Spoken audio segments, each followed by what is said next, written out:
இந்திய வரலாற்றிலேயே முதன்முறையாக சென்னை தீவுத்திடலில் 48வது சுற்றுலா பொருட்காட்சியில் மரண கிணறு மற்றும் விமானம் தாங்கிய கப்பல் அறிமுகப்படுத்தப்பட்டுள்ளது. விடுமுறை நாட்களில் காலை 10 மணி முதல் இரவு 10 மணி வரை, மற்ற நாட்களில் மாலை 3 மணி முதல் இரவு 10 மணி வரை. மிஸ் பண்ணாதீங்க, அப்புறம் வருத்தப்படுவீங்க. தலைமை தேர்தல் ஆணையர் மற்றும் பிற தேர்தல் ஆணையர்களின் நியமன சட்டத்திற்கு இடைக்கால தடை விதிக்க உச்சநீதிமன்றம் மறுத்திருக்கிறது. அது குறித்த ஒரு செய்தி தொகுப்பு.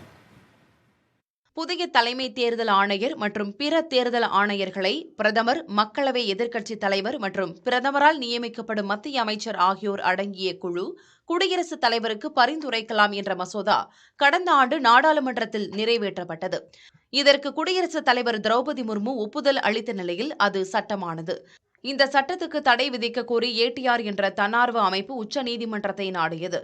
இந்த மனு விசாரணைக்கு வந்தபோது மனுதாரர் தரப்பில் ஆஜரான வழக்கறிஞர், தேர்தல் ஆணையர்களை தேர்வு செய்யும் குழுவில் உச்சநீதிமன்ற தலைமை நீதிபதி இடம்பெற வேண்டும் என்ற அரசியல் சாசன அமர்வின் உத்தரவுக்கு மாறாக புதிய சட்டம் இருப்பதாக வாதிட்டார். தற்போது பதவியில் இருக்கும் தேர்தல் ஆணையர்கள் ஓய்வு பெற உள்ளதால் புதிய தேர்தல் ஆணையர்களை நியமிக்க வேண்டிய தேவை ஏற்படும் என்றும், அதனால் புதிய சட்டத்துக்கு இடைக்கால தடை விதிக்க உத்தரவிட வேண்டும் எனவும் வாதிட்டார். இதையடுத்து புதிய சட்டத்துக்கு இடைக்கால தடை விதிக்க மறுப்பு தெரிவித்த நீதிபதிகள், நீதிமன்றத்துக்கு உள்ள மறு ஆய்வின் அடிப்படையில் இந்த விவகாரத்தை ஆராய வேண்டியிருப்பதாக கூறி மத்திய அரசு பதிலளிக்க உத்தரவிட்டு வழக்கை ஏப்ரல் மாதத்துக்கு ஒத்திவைத்தனர்.